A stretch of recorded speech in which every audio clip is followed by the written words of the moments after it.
اچھا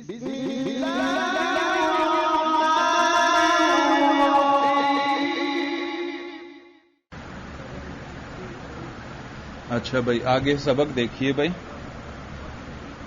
فصل بداں کے جملہ خبریہ آن است کے قائلش را بصدق و کذب صفت توان کرد و آن بر دو نوع است. اول آن کے جز اولش اسم باشد و آن را جملہ اسمیہ گویند چون زید عالم، یعنی زید داناست. جز اولش مسند الیہ است و آن را مبتدا گویند و جز دوم مسند است و آن را خبر گویند.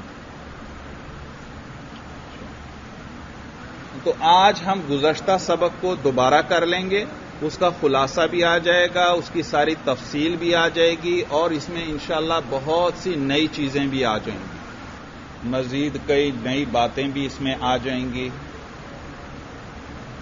تو گزشتہ سبق میں ہم نے پہلی فصل شروع کی تھی، اور میں نے آپ کو بتلایا تھا کہ یہ ہمارے بزرگوں کا، ہمارے اساتذہ کا طریقہ ہے کہ وہ کتاب کے اندر مختلف مسائل کو اکٹھا کرتے ہیں اور ان کو ایک ایک باب یا ایک ایک فصل کے اندر جمع کر دیتے ہیں. اس کا فائدہ یہ ہوتا ہے کہ ایک جیسے مسائل ایک جگہ اکٹھے طالب علم کو مل جاتے ہیں، اور نیز عبارت کے حصے بن جاتے ہیں، تو طالب علم کو یاد کرنے میں بھی سہولت ہو جاتی ہے، آسانی ہو جاتی ہے. تو گزشتہ سبق میں پہلی فصل ہم نے شروع کی تھی نحمیر کی، اور اس میں انہوں نے لفظ مستعمل کے بارے میں مصنف نے آپ کو بتلایا تھا. لفظ مستعمل، اور آپ کو بتلایا تھا کہ عربی زبان میں لفظ مستعمل جو ہے وہ دو قسم پر ہے، مفرد اور مرکب.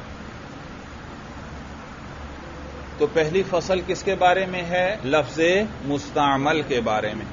اس کی مزید تفصیل یاد رکھیں. لفظ مستعمل جو ہے وہ لفظ جو عربی زبان میں استعمال ہوتا ہے. اسی طرح ہر زبان کے اپنے اپنے الفاظ ہیں جو اس زبان والے بولتے ہیں، تو وہ اس زبان کے مستعمل الفاظ ہوتے ہیں. لیکن یہاں ہم کس کے بارے میں پڑھیں گے؟ عربی زبان کے بارے میں. مصنف یہ کتاب ہے تو فارسی میں، لیکن کس زبان کے اصول بیان کریں گے؟ عربی زبان.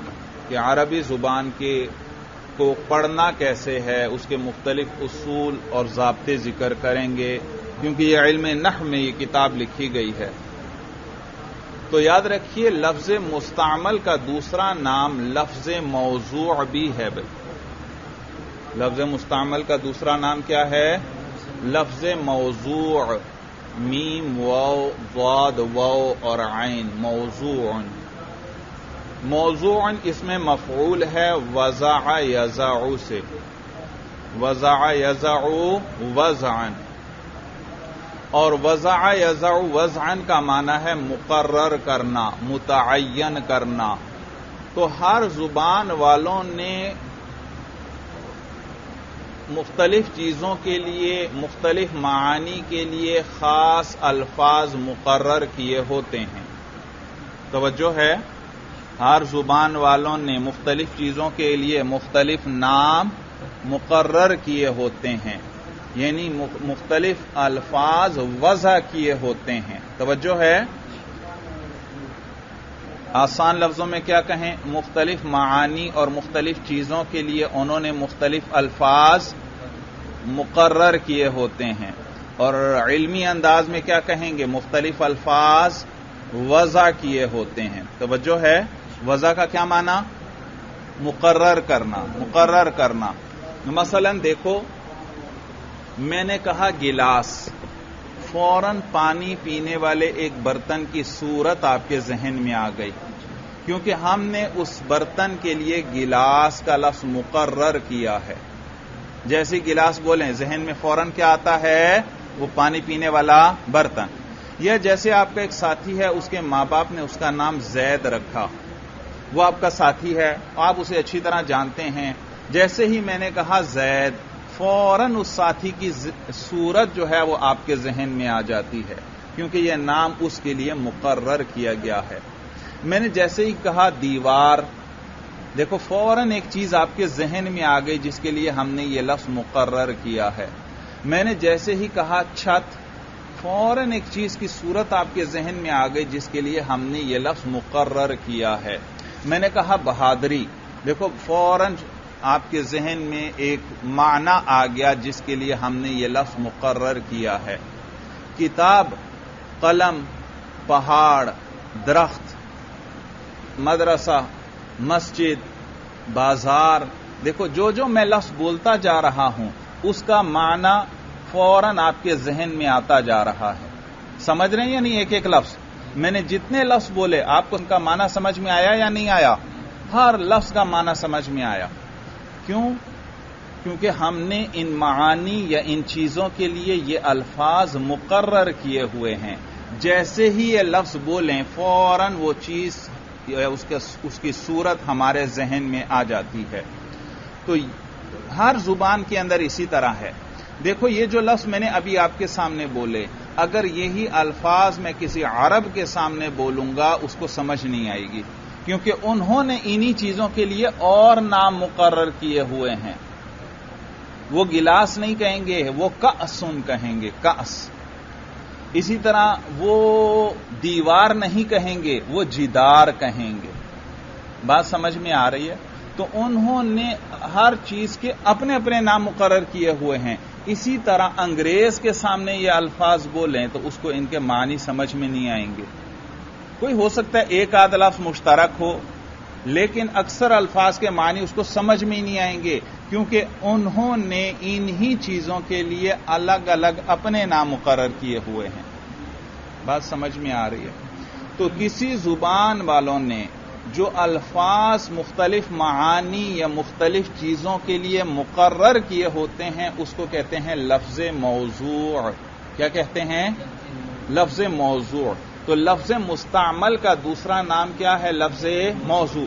آسان لفظوں میں یوں کہو، لفظ موضوع وہ لفظ ہے جس کا کچھ نہ کچھ معنی ہو اس زبان کے اندر۔ اس کا عربی زبان کا آپ جو بھی لفظ بولیں گے جب وہ عربی زبان کا ہے، معلوم ہو انہوں نے کسی چیز کے لیے اس کو مقرر کیا ہوا ہے، وضع کیا ہوا ہے، تو اس کو کیا کہیں گے؟ لفظ موضوع۔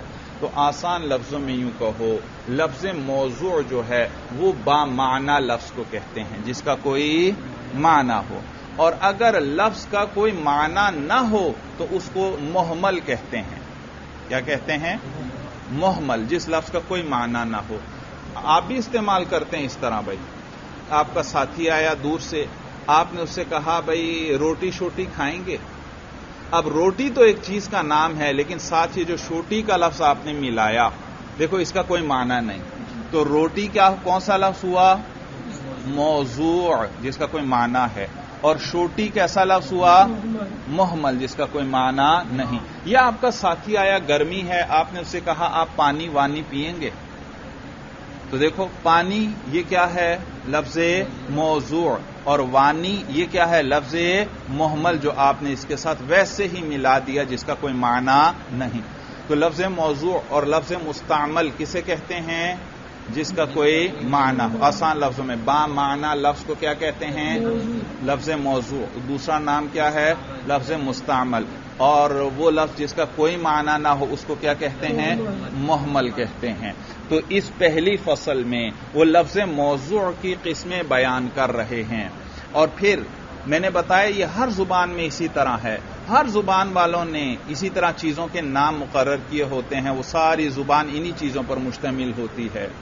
دیکھو اب جب میں آپ کے سامنے تقریر کر رہا ہوں، یہ کس زبان میں کر رہا ہوں؟ اردو زبان میں۔ میں جو جو لفظ بولتا جا رہا ہوں آپ سمجھتے جا رہے ہیں، کیونکہ یہ لفظ کس معنی کے لیے، یہ لفظ کس ہر لفظ کا معنی آپ کو پتا ہے۔ انگریز کے سامنے اگر یہی تقریر کی جائے اسے کچھ سمجھ میں نہیں آئے گا، کیونکہ انہوں نے انہی چیزوں کے لیے اپنے نام مقرر کیے ہوئے ہیں۔ عرب کے سامنے یہی تقریر کروں اس کو بھی سمجھ میں نہیں آئے گی، کیونکہ انہوں نے انہی چیزوں کے لیے اپنے نام مقرر کیے ہوئے ہیں۔ تو یہ جو لفظ موضوع ہے، یہاں ہم کس زبان کے لفظ موضوع کے بارے میں بحث کریں گے؟ عربی زبان، کیونکہ علم نحو کے بارے میں پڑھ رہے ہیں، اور علم نحو کس زبان سے متعلق ہے؟ عربی زبان سے. تو یہ معنی ہے، دیکھیے بھائی، فصل بداں کے لفظ مستعمل در سخن عرب بردو قسم است. جان لے تو کہ وہ لفظ جو استعمال ہوتا ہے عربی زبان میں وہ دو قسم پر ہے، مفرد و مرکب. ایک مفرد ہے اور ایک مرکب. آگے دیکھیے، مفرد لفظ باشد تنہا کے دلالت کند بر یک معنی. ایک اور بات یاد رکھنا، لفظ جو ہے نا، لفظن، یہ اس میں جنس ہے، یعنی ایک لفظ ہو اس کو بھی لفظ کہتے ہیں، 100 لفظ ہوں تو اس کو بھی لفظ کہتے ہیں. ایک لفظ ہو تو اس کو بھی لفظ، زیادہ ہو تو ان کو بھی لفظ. جیسے انسان ایک ہو تو بھی کہتے ہیں یہ انسان ہے، 1000 انسان کھڑے ہوں تو بھی کہتے ہیں یہ انسان ہیں. دیکھو وہی لفظ انسان، ایک پر بھی آپ بول رہے ہیں اور 1000 پر بھی بول رہے ہیں. بعض اوقات تو آپ جمع لاتے ہیں نا، جیسے کتاب، اس کی جمع کیا ہے؟ کتابیں. بات سمجھ میں؟ یا عربی انداز میں، عربی میں کتب. قلم کی جمع اقلام.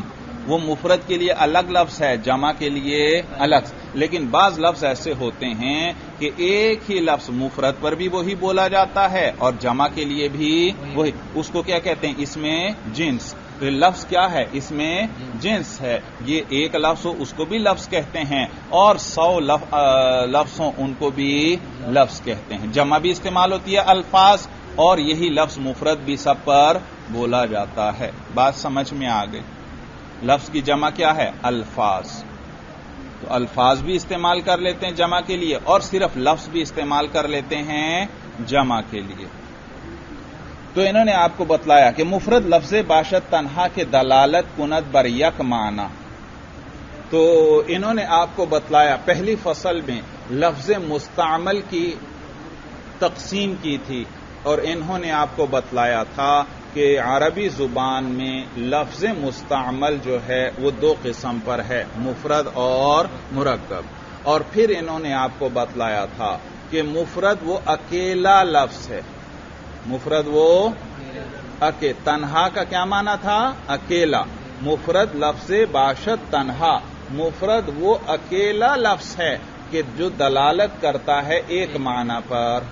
توجہ ہے؟ مفرد کس کی قسم؟ لفظ مستعمل اور لفظ موضوع کی. معلوم ہوا چاہے مفرد ہو چاہے مرکب، ان کے کچھ نہ کچھ معنی ہوگا، لیکن مفرد ایک لفظ ہوگا اور ایک ہی معنی پر دلالت کرے گا، اور مرکب وہ 2 یا 2 سے زیادہ الفاظ ہوں گے اور 2 یا 2 سے زیادہ معانی پر وہ دلالت کریں گے. اور پھر اس کے بعد انہوں نے یہ بھی بتلایا تھا آپ کو کہ جو مفرد ہے اس کو کلمہ بھی کہتے ہیں، کاف لام میم اور گولہا. کلمتن، لام کے نیچے زیر پڑنی ہے، میں نے بتلایا تھا. کلمہ کسے کہتے ہیں؟ ایک لفظ ہو جس کا ایک ہی معنی ہو. توجہ ہے؟ کلمہ کسے کہتے ہیں؟ ایک، یہی کوئی آسان لفظوں میں با معنی لفظ کو کلمہ کہتے ہیں. کس کو؟ با معنی لفظ کو کلمہ کہتے ہیں. جس کا کوئی معنی ہو اس کو کلمہ کہتے ہیں. تو مفرد اور کلمہ ایک ہی چیز ہے. اس کے بعد کلمہ کے بارے میں تفصیل بیان کی تھی کہ کلمہ جو ہے اس کی 3 قسمیں ہیں، اسم، فعل اور حرف. اسم کے بارے میں بتلایا تھا کہ اسم وہ کلمہ ہے. کلمہ کسے کہتے ہیں؟ آسان، ہاں، با معنی لفظ، یہ یاد رکھو. کلمہ کسے کہتے ہیں؟ با معنی لفظ، جس کا کوئی معنی ہو. تو کلمہ کے بارے میں بتلایا تھا اس کی 3 قسمیں ہیں، اسم، فعل اور حرف. اسم کسے کہتے ہیں؟ ہاں، جو اپنے معنی پر خود بخود دلالت کرے. جیسے ہی وہ لفظ بولیں اس کا معنی آپ کو سمجھ میں آ جائے. خود بخود دلالت کرنے کا کیا معنی؟ معنی یہ کہ کسی دوسرے کلمے کے ساتھ جوڑنے کا محتاج نہیں. بعض اوقات ایسے لفظ آئیں گے کہ وہ اپنے معنی پر دلالت نہیں کرتے جب تک ساتھ دوسرا لفظ نہ ملائیں. جیسے کہ حرف ہے. جیسے کیا ہے؟ حرف. حرف کا بھی معنی ہوتا ہے، کیونکہ حرف کس کی قسم ہے؟ کلمہ کی. اور کلمہ کس کو کہتے ہیں؟ بامعنی لفظ کو. معلوم حرف بھی کیا ہوتا ہے؟ بامعنی ہوتا ہے، لیکن وہ اپنے معنی پر دلالت نہیں کرتا. وہ معنی اب سمجھ میں نہیں آتے جب تک اس کے ساتھ اور کلمے کو نہ جوڑیں. بات سمجھ میں آ گئی؟ اسم کی بات چل رہی تھی. اسم کسے کہتے ہیں؟ وہ کلمہ ہے جو خود بخود اپنے معنی پر دلالت کرے. خود بخود اپنے معنی پر دلالت کرنے کا کیا معنی؟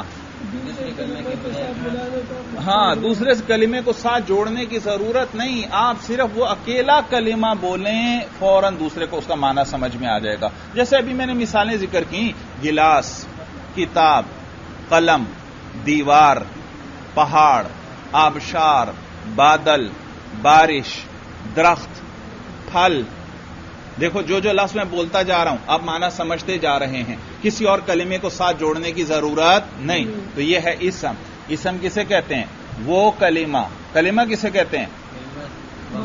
بامعنی لفظ. اچھا، تو اسم کسے کہتے ہیں؟ وہ کلمہ جو اپنے معنی پر خود بخود دلالت. دیکھو اسم ہے تو کلمہ، معنی تو اس کا کچھ نہ کچھ ہوگا کیونکہ یہ کلمہ ہے، اور کلمہ کہتے کس کو ہیں؟ بامعنی لفظ کو. لیکن یہ اپنے معنی پر خود بخود دلالت کرتا ہے، کسی دوسرے کلمے کو اس کے ساتھ جوڑنے کی ضرورت نہیں ہے. بھائی یہ خود بخود اس پر دلالت کرے گا. اور نیز 3 زمانوں میں سے کوئی زمانہ بھی اس کے ساتھ ملا ہوا نہیں ہوتا. 3 زمانوں میں سے کوئی زمانہ بھی تو 3 زمانوں میں سے کوئی زمانہ بھی اس کے ساتھ ملا ہوا نہیں ہوتا، یعنی ماضی، حال اور مستقبل. جبکہ فعل وہ کلمہ ہے جو خود بخود اپنے معنی پر دلالت کرتا ہے، یعنی کسی دوسرے کلمے کے ساتھ جوڑنے کا محتاج نہیں. البتہ 3 زمانوں میں سے ایک زمانہ اس کے ساتھ ملا ہوگا. توجہ ہے؟ 3 زمانوں میں سے ایک زمانہ اس کے ساتھ ملا ہوگا. تو فعل کسے کہتے ہیں؟ وہ کلمہ ہے جو اپنے معنی پر خود بخود دلالت کرتا ہے اور اس کے ساتھ 3 زمانوں میں سے کوئی زمانہ بھی ملا ہوا ہوتا ہے. جیسے ضربہ. ضربہ کا کیا معنی؟ مارا اس ایک مرد نے زمانہ ماضی میں. دیکھو ایک زمانہ ساتھ ملا ہوا ہے. یضرب، اس کا کیا معنی ہوگا؟ مارتا ہے یا مارے گا وہ ایک مرد زمانہ حال یا استقبال میں. دیکھو زمانہ ساتھ ملا ہوا ہے. یاد رکھنا فعل کا اپنا معنی الگ ہوتا ہے اور زمانہ الگ ساتھ جڑا ہوتا ہے. جیسے ضربہ، یہ ضربن مصدر سے ہے، اور ضربن کا کیا معنی؟ پٹائی کرنا، مارنا. دیکھو یہ اس کا معنی الگ ہے، اور اب جب میں نے اس کی ایک خاص صورت بنائی ضربہ، وہی ضربن سے کیا بنایا میں نے؟ ضربہ. دیکھو اب خاص صورت بن گئی تو ایک خاص زمانہ ساتھ آ گیا، اور وہ کیا؟ ماضی کا. وہی ضرب ہے لیکن اب کس زمانے میں ہے؟ زمانہ ماضی. اور یضرب یہ بھی اسی ضرب سے بنا ہے، اس میں بھی وہ ضرب والا معنی ہے پٹائی کرنا، لیکن یہاں کس زمانے میں ہے؟ حال یا استقبال. اضرب، دیکھو امر کا صیغہ آ گیا، یہ بھی اسی ضرب سے بنا ہے لیکن اس کے ساتھ کون سا زمانہ آ گیا؟ مستقبل ہے، کہ آپ اس سے ضرب طلب کر رہے ہیں کسی سے. بات سمجھ میں آ رہی؟ میں نے کہا نا ایک طالب علم کھڑا تھا، میں نے اس سے کیا کہا؟ اضرب زیدن، کیا کرو؟ زید کی پٹائی کرو. ابھی وہ پٹائی کر رہا ہے؟ نہیں، لیکن میں اسے کیا طلب کر رہا ہوں؟ زید کی پٹائی کرو. معلوم ہوا وہ پٹائی کس زمانے میں کرے گا؟ مستقبل میں کرے گا، جو ابھی نہیں ہے. جیسے ہی میں نے کہا اس کے فوراً بعد بھی چاہے پٹائی کرے، یہ کون سا زمانہ آ گیا؟ مستقبل. جب میں نے کہا تھا اس وقت پٹائی نہیں تھی، اس کے بعد میں اور اس نے شروع کی تو یہ مستقبل میں آ گئی. بات سمجھ میں آ گئی؟ تو فعل کا اپنا معنی الگ ہوتا ہے اور زمانہ اس کے ساتھ الگ جڑا ہوتا ہے. چنانچہ اگر آپ پر کوئی اعتراض کرے کہ آپ نے کیا کہا اسم کسے کہتے ہیں؟ وہ کلمہ ہے جو اپنے معنی پر خود بخود دلالت کرے اور 3 زمانوں میں سے کوئی زمانہ بھی اس کے ساتھ جڑا ہوا نہ ہو. ماضی یہ ایک اسم ہے. ماضی کیا ہے؟ اسم ماضی خود اسم فعل تو نہیں ہے نا، ماضی زمانے کا نام ہے، تو ماضی ایک اسم ہے. تو اعتراض کرنے والا کہے گا دیکھو ماضی اسم ہے، اور آپ نے کیا کہا تھا اسم کے ساتھ 3 زمانوں میں سے کوئی زمانہ جڑا ہوا، اس ماضی کے ساتھ کون سا زمانہ جڑا ہوا ہے؟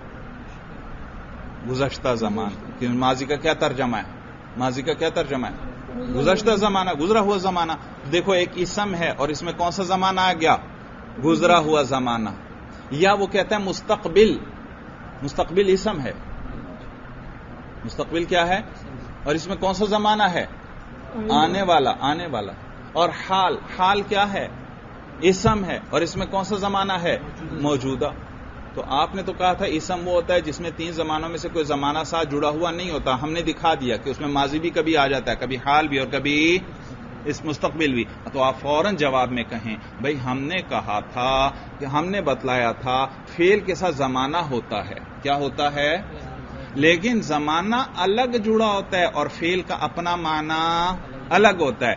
اسی طرح یہ آپ کا اعتراض تب صحیح ہوتا اگر آپ ہمیں کوئی ایسا اسم دکھائیں جس کا اپنا معنی الگ ہو اور زمانہ اس کے ساتھ الگ جڑا ہو. حالانکہ یہ جو ماضی آپ نے ذکر کیا یہ تو عین اس گزشتہ زمانے کا نام ہے، اس کا اپنا الگ کوئی معنی نہیں. تو ماضی کا اپنا معنی الگ ہوتا اور اس کے ساتھ زمانہ گزشتہ جڑا ہوتا، پھر آپ کا اعتراض بنتا تھا. لیکن یہ تو کیا ہے؟ عین اس پچھلے زمانے کا نام ہے. بات سمجھ میں آ رہی ہے؟ حال کس کا نام ہے؟ موجودہ زمانے کا. آپ کا اعتراض تب صحیح ہوتا حال کا اپنا معنی کچھ اور ہوتا اور ساتھ ہی اس کے حال والا زمانہ جڑا ہوتا. مستقبل، مستقبل کا کیا معنی ہے؟ آئندہ زمانہ. آپ کا اعتراض تب صحیح ہوتا اگر مستقبل کا اپنا معنی کچھ اور ہوتا اور ساتھ اس کے آئندہ والا زمانہ جڑا ہوا ہوتا. تو پھر آپ کہتے کہ دیکھو اسم کے ساتھ زمانہ جڑا ہوا ہے. نہیں، یہ تو خود زمانوں کے نام ہیں. یہ خود کیا ہیں؟ یہ تو خود ماضی تو خود زمانے کا ایک نام ہے، حال تو خود ایک زمانے کا نام ہے یا ایک نسبت کا نام ہے، اور مستقبل کیا ہے؟ وہ خود ایک زمانے کا نام ہے. جبکہ فعل میں زمانہ جب جڑا ہوتا ہے فعل کا اپنا معنی الگ ہوتا ہے اور زمانہ الگ. جیسے ضربہ کا اپنا معنی کیا ہے؟ پٹائی کرنا، ضرب سے بنا ہے، لیکن ضاد را با تینوں پر زبر پڑی تو اس کا معنی کیا ہوا کہ یہ پٹائی کس زمانے میں ہے؟ دیکھا گزشتہ زمانہ الگ آ گیا. وہ اس کی حرکات دیکھو، ضاد را با تینوں پر زبر ہے تو ماضی والا زمانہ آپ کو سمجھ میں آ رہا ہے. اسی کے ذرا حرکتیں بدل دو، یا ضریبو، دیکھو صرف صورت بدلی ہے آپ نے. ضاد را با تو اسی طرح اس کے اندر موجود ہے لیکن اب زمانہ بدل گیا، حال یا استقبال والا. اضرب، دیکھو وہی ضرب ہے لیکن صرف صورت بدل گئی. تو آپ نے کہا اب اس میں کون سا زمانہ ہے؟ مستقبل والا ہے. تو فعل کا اپنا معنی الگ ہوتا ہے اور زمانے والا معنی اس کے ساتھ الگ جڑا ہوتا ہے. بات سمجھ میں آئی؟ اور مثال لے لو، جیسے شریبہ، شرب کا معنی ہے پینا، پینا. شریبہ کون سا زمانہ ہے؟ ماضی. معلوم ہوا یہ پینے کا عمل اس آدمی نے کس زمانے میں کیا؟ گزر. دیکھا یہ اس کی حرکات، شین پر زبر، را پہ زیر اور با پر پھر زبر، ان حرکات سے آپ کو زمانہ الگ سمجھ میں آیا. اسی طرح یشربو کون سا زمانہ ہے؟ حال اور استقبال والا، کیونکہ فعل مضارع ہے. تو دیکھو شرب کا اپنا معنی، پینے والا معنی الگ اور اس کے ساتھ کون سا زمانہ مل گیا؟ حال یا استقبال. جبکہ آپ نے جو ہمیں مثال دی ماضی، حال اور مستقبل، وہاں ان کا اپنا الگ معنی ہو اور زمانہ ساتھ جڑا ہوا ہو، ایسا نہیں ہے. وہ تو خود ہی کس کا نام ہے؟ زمانے کے نام ہے. بات سمجھ بھی آئی کہ مشکل ہو گئی؟ جی اچھی طرح. اسم کسے کہتے ہیں؟ وہ کلمہ ہے خود دلالت کرے اور اس کے ساتھ 3 زمانوں میں سے کوئی ایک زمانہ ساتھ ملا ہوا نہ ہو. دیکھا، اور وہ تو ماضی وہ تو خود زمانے کا نام ہے، اس کے ساتھ کوئی اور الگ زمانہ ملا ہوا نہیں. اور فعل کسے کہتے ہیں؟ وہ کلمہ ہے خود دلالت کرتا ہے اور اس کے ساتھ 3 زمانوں میں سے کوئی ایک زمانہ ملا ہوا ہوتا ہے. دیکھا زمانہ الگ ملا ہوا ہوگا، وہ خود زمانے کا نام نہیں ہوگا بھائی. اور تیسرا ہے حرف. بھائی حرف وہ ہے جو اپنے معنی پر خود بخود دلالت نہیں کرتا، بلکہ یہ محتاج ہوتا ہے اس کے ساتھ اور کلمے جوڑو گے اور لفظ جوڑو گے تو پھر اس کا معنی سمجھ میں آئے گا. جیسے میں نے مثال ذکر کی تھی من، میم اور نون. من کا معنی ہے عربی زبان میں ابتدا، شروع کرنا، کسی کام کے ابتدا یا شروع پر یہ دلالت کرتا ہے. لیکن کسی عرب کے سامنے مین سارا دن بھی آپ کرتے رہیں اس کو کچھ سمجھ میں نہیں آئے گا کہ یہ کیا بات کر رہا ہے، کیونکہ یہ معنی سمجھ میں آتا ہی نہیں ہے جب تک اس کے ساتھ کچھ اور کلمے نہ جوڑیں. اس کے مقابلے میں ایک لفظ ہے ابتدا. جیسے میں نے کہا ابتدا، آپ کو شروع کرنے کا معنی ذہن میں آ گیا یا نہیں؟ لیکن مین، اس کا بھی وہی ترجمہ ہے. میں نے کہا مین، آپ کے ذہن میں ابتدا آیا؟ نہیں. ابتدا یہ اسم ہے. دیکھو ابتدا کیا ہے؟ اسم اپنے معنی پہ خود بخود دلالت کر رہا ہے. میں نے جیسے ہی کہا ہاں بھائی ابتدا کا کیا معنی؟ شروع. آپ فوراً سمجھ گئے کہ اس کا معنی ہے شروع کرنا. اور میں نے کہا مین کا کیا معنی ہے؟ آپ نے کتاب میں تو پڑھا ہے، لیکن یہ ابتدا کا معنی ادا کرے یہ آپ کو سمجھ میں نہیں آئے گا جب تک اس کے ساتھ دوسرے کلمے نہ جوڑیں. تو مین جو ہے وہ بھی ابتدا کا معنی ادا کرتا ہے، لیکن وہ معنی ہمیں خود بخود سمجھ میں نہیں آ. میں کسی آدمی کے سامنے کہوں ابتدا، وہ اس کا معنی سمجھ جائے گا. اور میں کہوں مین، یہ مین بھی کس کے لیے ہے؟ ابتدا کے لیے، لیکن اسے معنی سمجھ میں، دیکھا فرق سمجھ میں آ رہا ہے. ایک لفظ کیا ہے؟ ابتدا. وہ کیا ہے؟ اسم. ابتدا کیا ہے؟ ابتدا کرنا، آغاز کرنا، شروع کرنا. میں آپ کے سامنے کہوں شروع کرنا، آپ معنی سمجھ گئے یا نہیں؟ تو کسی کے سامنے میں کہوں شروع کرنا، وہ معنی سمجھ جائے گا. لیکن میں کہوں مین، اس کو معنی نہیں سمجھ میں آئے گا، کیونکہ اس کے ساتھ جب تک اور کلمے نہیں جوڑو گے اس کا معنی سمجھ میں. اسی طرح میں کسی کے سامنے کہوں آغاز کرنا یا صرف آغاز کہوں شروع، وہ آغاز کا معنی سمجھ جائے گا. لیکن مین کہوں وہ اس کا معنی اسے سمجھ میں نہیں آئے گا. اسی طرح کسی کے سامنے میں ابتدا کہوں ابتدا تو وہ معنی سمجھ جائے گا. لیکن مین کہوں اسے معنی سمجھ میں نہیں آئے گا، حالانکہ مین کا بھی وہی معنی ہے شروع کرنا، آغاز کرنا، ابتدا کرنا کسی چیز کی. لیکن یہ اپنے معنی پر دلالت نہیں کرتا جب تک اس کے ساتھ کوئی دوسرا کلمہ نہ جوڑے. مثلا میں کہتا ہوں سر تو نہیں بلکہ ذہب تو کہیں. سارا یسیر سیران کا معنی ہے چلنا. سیر تو میں چلا، بلکہ یوں کہیں ذہب کا معنی بھی جانا. ذہب تو میں گیا. من البیت یا من الداری گھر سے، الی المسجد کہاں تک؟ مسجد تک. ذہبت من الداری الی المسجد. جی میں کہاں سے چلا؟ میرے چلنے کا آغاز کہاں سے ہوا؟ یہ کس نے بتایا بھائی؟ میں نے تو کہیں آغاز کا لفظ نہیں بولا، مین نے بتایا. دیکھا کہ چلنے کی کا آغاز اور چلنے کی ابتدا کہاں سے ہو رہی ہے؟ گھر سے. یہ مین نے بتایا. اور اس چلنے کی انتہا کہاں پر ہو رہی ہے؟ مسجد. یہ کس نے بتایا؟ اعلان. الا بھی حرف ہے، جب تک اس کے ساتھ یہ آگے پیچھے الفاظ نہیں جڑیں گے اس کا معنی بھی سمجھ میں نہیں آئے گا.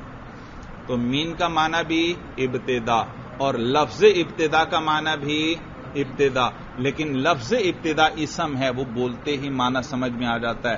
اور مین کا معنی بھی ابتدا ہے لیکن یہ بولتے ہی سمجھ میں نہیں آتا، کیونکہ یہ حرف ہے اور حرف اپنے معنی پر خود بخود دلالت نہیں کرتا جب تک اس کے ساتھ دوسرے الفاظ نہ جوڑیں. تو ذہبت من الداری، یہ ذہبت کو میں نے مین کے ساتھ جوڑا اور الدار کو میں نے مین کے ساتھ جوڑا. اب آپ کو بات سمجھ میں آئی کہ کس چیز کی ابتدا ہو رہی ہے؟ جانے کی. اور کہاں سے ہو رہی ہے؟ گھر سے. تو ذہبت اور الدار یہ مین کے ساتھ جڑے تو پھر معنی واضح ہوا. پھر پتا چلا کہ یہ آغاز کس کا ہو رہا ہے؟ چلنے کا، جانے کا. اور کہاں سے ہو رہا ہے؟ گھر سے. یہ کس نے بتایا؟ مین نے. اکیلے مین نے یا یہ ساتھ والے آگے پیچھے دونوں لفظوں کی وجہ سے پتا چلا؟ دونوں لفظوں کی وجہ سے پتا چلا. فرق سمجھ میں آ گیا؟ تو کلمہ کتنی قسم پر؟ 3. نمبر 1 اسم، نمبر 2 فعل، نمبر 3 حرف. اسم کسے کہتے ہیں؟ وہ کلمہ ہے. کلمہ کسے کہتے ہیں؟ با معنی لفظ، جس کا کوئی معنی ہو. اگر معنی نہیں تو وہ کیا کہلائے گا؟ محمل کہلائے گا. وہ کیا کہلائے گا؟ محمل. اچھا، تو اسم وہ کلمہ ہے جو خود بخود اپنے معنی پر دلالت کرے. کیا معنی خود بخود دلالت کرے؟ یعنی کسی دوسرے کلمے کے ساتھ جوڑنے کا محتاج نہیں، اور اس کے ساتھ تین زمانوں میں سے کوئی زمانہ بھی ملا ہوا نہ ہو. اور فعل کسے کہتے ہیں؟ وہ کلمہ ہے جو اپنے معنی پر خود بخود دلالت کرے اور اس کے ساتھ تین زمانوں میں سے کوئی زمانہ بھی ملا ہوا ہو. اور حرف کسے کہتے ہیں؟ وہ کلمہ ہے جو اپنے معنی پر خود بخود دلالت نہ کرے. یعنی کوئی اور کلمہ ایک یا زیادہ اس کے ساتھ جوڑیں گے تو پھر اس کا معنی سمجھ میں آئے گا، ویسے اس کا معنی سمجھ میں نہیں آئے گا بھائی. اچھا، اس کے بعد پھر انہوں نے مرکب کے بارے میں آپ کو بتلایا تھا، اور کیا کہا تھا؟ اما مرکب لفظ باشد. اما مرکب اما کا ترجمہ کر لیں باقی. باقی دیکھو دو چیزیں ذکر کی تھی نا، مفرد اور مفرد گزر گیا، اب مرکب کا بیان کرنے لگے تو کہتے ہیں باقی. مرکب جو ہے مرکب ہی رہ گیا تھا نا باقی. تو یا اما کا ترجمہ کر لیں تو مرکب جو ہے، اما مرکب لفظ باشد، باقی مرکب وہ لفظ ہے، وہ لفظ ہوگا. یا یوں ترجمہ کر لیں، اما مرکب لفظ باشد تو مرکب وہ لفظ ہوگا. ترجمہ سمجھ میں آ رہا ہے کہ از دو کلمہ یا بیشتر حاصل شدہ باشد، جو کہ دو یا دو سے زیادہ کلموں سے حاصل ہوا ہوگا. وہ اچھا، یہاں تک بات سمجھ میں آ گئی. انہوں نے کیا کہا؟ اما مرکب لفظ باشد. مرکب کتنے کلموں سے حاصل ہوگا؟ اور کیا کہہ رہے ہیں؟ لفظ باشد. توجہ ہے. میں نے آپ کو بتایا تھا نا، لفظ ایک پر بھی بولتے ہیں اور زیادہ پر بھی. دیکھو مرکب دو یا دو سے زیادہ لفظ ہیں لیکن الفاظ نہیں کہہ رہے بلکہ کیا کہہ رہے ہیں؟ لفظ باشد. بات سمجھ میں آ گئی؟ کیونکہ دو یا دو سے زیادہ ہوں، 10 ہوں، 20 ہوں، وہ بھی لفظ ہی کہلاتے ہیں. ایک ہو وہ بھی لفظ اور زیادہ ہو وہ بھی لفظ. اسی لیے انہوں نے اما مرکب لفظ باشد. تو مرکب وہ لفظ ہے کہ دو کلموں یا زیادہ سے حاصل ہوا ہو. وہ مرکب بر دو گونا است، اور مرکب دو قسم پر ہے. گونا کا کیا معنی؟ قسم. مفید و غیر مفید. ایک مفید ہے اور ایک غیر مفید. مرکب مفید میں نے آپ کو بتلایا تھا وہ ہے کہ کہنے والا جب اس پر سکوت اختیار کرے. سکوت کا کیا معنی؟ دیکھو عبارت پہ نظر رکھو، عبارت پہ. مفید آن است، مفید وہ ہے کہ چون قائل برآں سکوت کند، کہ جب کہنے والا اس پر سکوت کرے. کیا معنی سکوت کرے؟ خاموشی اختیار کرے، یعنی خاموش ہو جائے. یعنی بات پوری کر لی، اب وہ چپ ہو گیا، خاموش ہو گیا. اگر آپ کو بات پوری سمجھ میں آ گئی ہے تو وہ مرکب مفید ہے. مرکب مفید کسے کہتے ہیں؟ جس میں بات پوری ہو، جس میں بات پوری ہو. اگر بات پوری نہیں تو وہ مرکب غیر مفید ہے. مرکب مفید جس میں بات کیا ہو؟ پوری ہو. اور اس کی پھر دو صورتیں ہیں، یا تو اس میں کوئی خبر ہوگی یا اس میں کوئی طلب ہوگی. توجہ ہے بھئی؟ انہوں نے بتلایا تھا. پھر سنو، ادھر توجہ کرو کہ مرکب دو قسم پر ہے، ایک مرکب مفید اور ایک مرکب غیر مفید. مفید نام سے ہی پتہ چل رہا ہے، فائدہ دینے والا.